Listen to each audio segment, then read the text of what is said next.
Di sini saya akan mempresentasikan MMSK 1, di mana dari skenario seorang laki-laki berumur 19 tahun datang ke UGD dengan keluhan demam tinggi, mual muntah, dan epistaksis.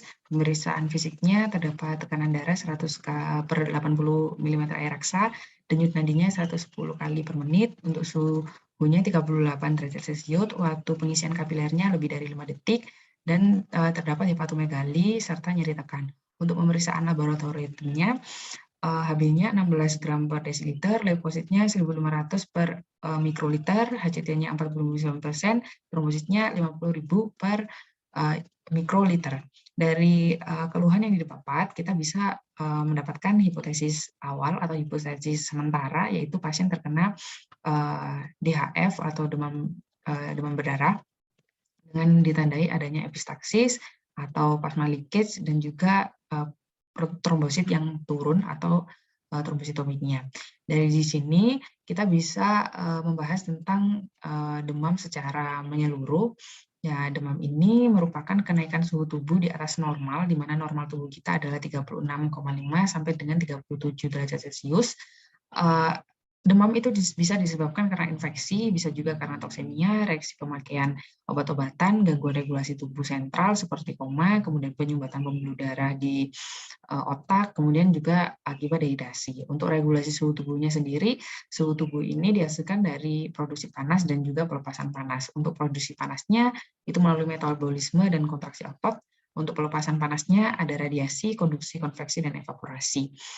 Suhu tubuh ini diatur oleh set point di hipotalamus, dan set point ini bisa dinaikkan dan diturunkan oleh pirogen dan antipirogen.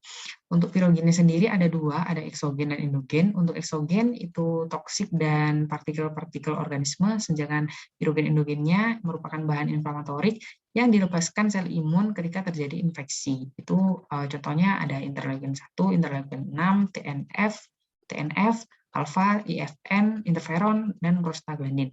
Untuk mekanisme tubuh sendiri itu ada ketika suhu tubuh kita normal, kemudian ada pirogen eksogen masuk, itu akan merangsang hipotalamus untuk melepaskan prostaglandin.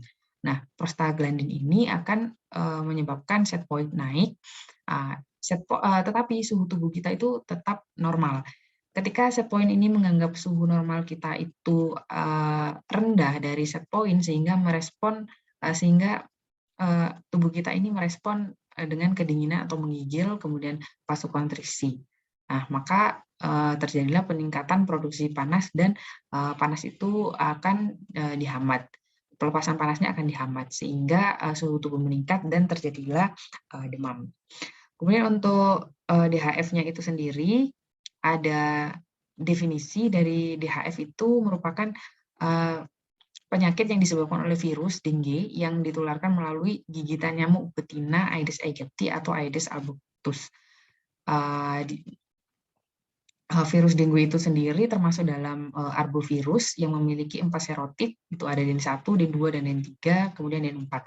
Sementara untuk D3 ini itu biasanya menyebabkan gejala yang berat. Untuk epidemiologinya yang terpenting adalah DHF ini merupakan endemik di Indonesia dan terdapat di banyak negara di Asia Tenggara serta Pasifik Barat. Kemudian Indonesia ini negara dengan jumlah penduduk yang padat, sehingga hampir 60% penduduk di Pulau Jawa ini terinfeksi virus dengue. Dan virus dengue ini sudah menyebar dari kota ke desa, dan faktor yang berhubungan dengan kasus dengue ini ada agen, lingkungan, dan juga host. Untuk respon imun terhadap virus dengue itu ada respon imun non-spesifik dan spesifik. Untuk non-spesifik itu merupakan yang termasuk sel-sel fagosit atau makrofag, sistem komplement, dan NK sel, sedangkan yang spesifik ada kekebalan humoral dan seluler. Humolarnya itu antibody, nanti IgM dan IgG, serta kekebalan selulernya menggunakan sel T atau CD4 dan sel T sitotoksin CD8.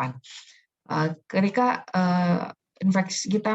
terjadi infeksi pertama kali atau primary infeksi, respon imun tubuh kita itu akan membentuk antibody neutralizing, di mana nanti antibody ini akan melisiskan sel yang terinfeksi virus, sehingga virus banyak yang dimatikan atau lenyap sehingga penderita bisa sembuh. Kemudian akan membentuk kekebalan seumur hidup dengan serotip yang serupa, di mana antibody neutralizing ini tidak memicu replikasi virus sehingga virus bisa dilisiskan.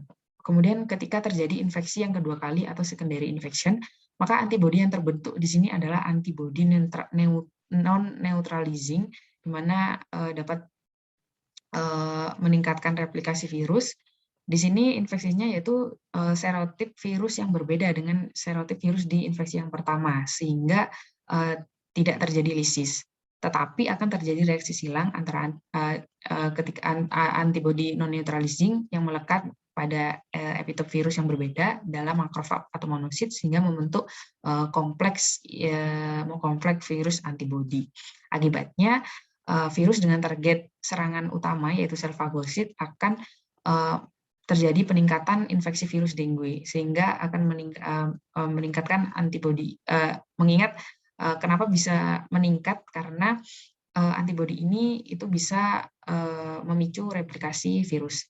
Nah, hal ini akan memacu makrofag bersama CD4 dan CD8 untuk mengeluarkan berbagai mediator inflamasi sehingga nantinya akan menimbulkan berbagai macam gejala pada tubuh kita. Kemudian dari patogenesis dan patofisiologi dari demam dengue fever itu sendiri, ketika nyamuk betina Aedes aegypti atau Aedes albopictus ini terinfeksi virus dengue, kemudian menggigit manusia. Jadi sebelum menggigit manusia, sebelum menghisap darah manusia, maka nyamuk itu akan mengeluarkan air liur. Jadi virusnya itu ditularkan melalui air liurnya itu tadi. Kemudian beredar ke pembuluh darah, terjadi viremia. Kemudian virus akan membentuk kompleks virus antibodi dan terjadi aktivasi sistem komplement C3 dan C5. Aktivasi komplement C3 dan C5 ini akan menghasilkan analfilatoxin C3A, C5A, dan serotonin yang akan menyebabkan berbagai macam gejala di tubuh kita. Yang pertama bisa meningkatkan permeabilitas dinding pembuluh darah. Ketika peningkatan permeabilitas dinding pembuluh darah, maka kapiler akan rusak. Terjadi kebocoran plasma dari intravaskuler ke ekstravaskuler sehingga menyebabkan hipotensi, nadi cepat, dan juga lemah. Sehingga akan terjadi penurunan oksigen dalam jaringan yang menyebabkan adanya penurunan perfusi perifer.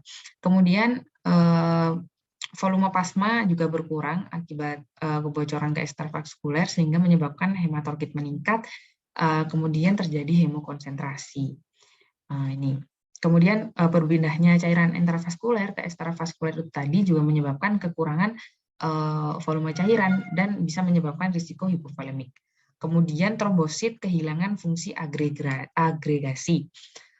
Itu juga disebabkan trombositopenia itu juga bisa disebabkan adanya peningkatan destruksi trombosit di retikulo endotelia sistem yaitu di heparatolien karena reaksi silang antara antigen NS1 yang terdapat di virus dengue dengan protein permukaan trombosit sehingga antigen menempel pada trombosit. Kemudian jumlah trombosit menurun, terjadilah trombositopenia yang akan menyebabkan kelainan fungsi koagulasi sehingga darah dapat sulit membeku. Jadi resikonya adalah perdarahan. Trombosit juga merupakan kompensasi dari akibat kebocoran karena trombosit ini berkurang digunakan untuk mengatasi kebocoran itu tersebut. Kemudian makrofag memfagosit virus. Ketika makrofag memfagosit virus itu akan merangsang sel imun untuk melepaskan mediator inflamasi. Yang dikeluarkan juga bukan IL-1 saja, tetapi juga mengeluarkan IL-10 yang nantinya akan mengakibatkan supresi dari sumsum tulang sehingga terjadi penurunan jumlah leukosit. Kembali ke sini, mediator inflamasi IL-1 ini akan merangsang hipotalamus, kemudian terjadi demam, mekanismenya sama dengan yang di atas, kemudian cairan masuk ke dalam rongga abdomen. Nah, di sini ketika terjadi kebocoran plasma dari intravaskuler ke ekstravaskuler, jadi cairan itu bisa masuk ke rongga abdomen dan terjadi asites atau pembengkakan di abdomen. Akibatnya organ pencernaan akan terdesak oleh cairan tersebut sehingga akan menyebabkan mual dan muntah. Kemudian terjadi risiko gangguan pemenuhan kebutuhan nutrisi. Kemudian terjadi peningkatan aktivitas di hati untuk menghancurkan trombosit karena replikasi virus terjadi di hati. Jadi replikasi virus itu terjadi di hati hati, kemudian meningkatkan aktivitas hati sehingga terjadi hepatomegali. Dan hepatomegali ini juga disebabkan karena adanya kebocoran plasma tadi dari intravaskuler ke ekstravaskuler bisa menuju ke hati sehingga terjadi edema interstisial, kemudian menghasilkan juga nyeri tekan. Selanjutnya yaitu manifestasi klinis, ada asimptomatik dan juga simptomatik. Untuk yang asimptomatis ini tanpa gejala, untuk simptomatiknya sendiri dibagi menjadi 3, yaitu undifferentiated fever, di mana demam ini tidak jelas, kemudian bisa sembuh sendiri. Kemudian ada DF atau dengue fever, ini ada 2, ada tanpa pendarahan dan juga disertai pendarahan. Sedangkan yang dengue hemorrhagic fever ini ada tanpa shock juga dengan shock atau DSS, dengue shock syndrome. Untuk derajat DHF-nya juga ada DF, kemudian derajat 1, derajat 2, derajat 3, derajat 4. Untuk DF-nya sendiri dikatakan demam dengue fever itu ketika sakit kepala, kemudian nyeri otot, timbul ruam, dan tidak ada plasma leakage. Kemudian yang tipe 1 ini gejalanya yang non-spesifik, uji tourniquetnya positif, dan ada bukti kebocoran plasma. Untuk yang grade 2, seperti grade 1, tetapi perdarahannya itu terjadi secara spontan. Untuk yang grade 3, itu terjadinya shock ringan, kemudian terjadi kegagalan sirkulasi, ditandai dengan nadi lemah dan cepat, kemudian ada hipotensi dan kulit dingin. Untuk yang grade keempat itu shocknya berat, kemudian nadi atau tekanan darah sudah tidak bisa diraba. Kemudian untuk diagnosis dari DHF, diagnosis klinisnya itu kita bisa menemukan adanya demam mendadak tinggi, kemudian ada perdarahan dengan uji tourniquetnya positif atau tes rampelitnya itu positif, kemudian terjadinya epistaksis, hematesis, hepatomegali, dan lainnya. Untuk diagnosis labnya, trombositopenia, hemokonsentrasi, leukopenia. Untuk diagnostik bandingnya ada demam tifoid, demam cikungunya, malaria, campak, dan iridotopi trombositopenia purpura. Demam tiroid ini demamnya naik pada sore hari dan turun pada pagi hari, pola demamnya seperti anak tangga. Untuk cikungunyanya masa demamnya lebih pendek, suhu tubuh lebih tinggi daripada DHF. Untuk malaria ini demamnya menggigil secara berkala, sakit kepala secara bersamaan. Untuk campaknya ini bercak merah pada hari ketiga kelima, sedangkan untuk DHF bercaknya itu timbul pada hari kedua dan menimbulkan bekas terkelupas menghitam, sedangkan di DHF-nya tidak menimbulkan bekas dan bisa hilang sendiri. Untuk idiotropik trombositopenia purpuranya, demam cepat hilang, tidak dijumpai hemokonsentrasi. Untuk tata laksananya, untuk yang DF itu bisa direhidrasi secara oral dengan minum air putih atau jus, pokoknya yang mengandung elektrolit dan gula, kemudian diberikan paracetamol sebagai antipiretik untuk menurunkan demam dan dirawat jalan saja. Untuk yang DHF-nya kita berikan rehidrasi intravena dengan pemberian NaCl 0,9% serta ringan laktat. Kemudian kita monitoring berkala terhadap tanda vitalnya dan juga hematokrit sesudah dan sebelum. Untuk pemeriksaan penunjangnya itu sendiri ada isolasi virus, serologi, RT-PCR. Tapi yang paling digunakan di klinik yaitu serologi, yaitu kita bisa memeriksa di hari ke-1 atau ke-3 ini dengan cara mendeteksi ada atau tidaknya antigen virus dengue yaitu NS1. Untuk ketika sudah hari ke-4 atau ke-5 kita bisa menemukan adanya peningkatan antibodi IgM dan IgG. Kemudian untuk aspek keislaman kita harus menjaga kebersihan karena kebersihan itu sebagian dari iman, agar kita bisa menekan dari penyebaran DHF itu sendiri.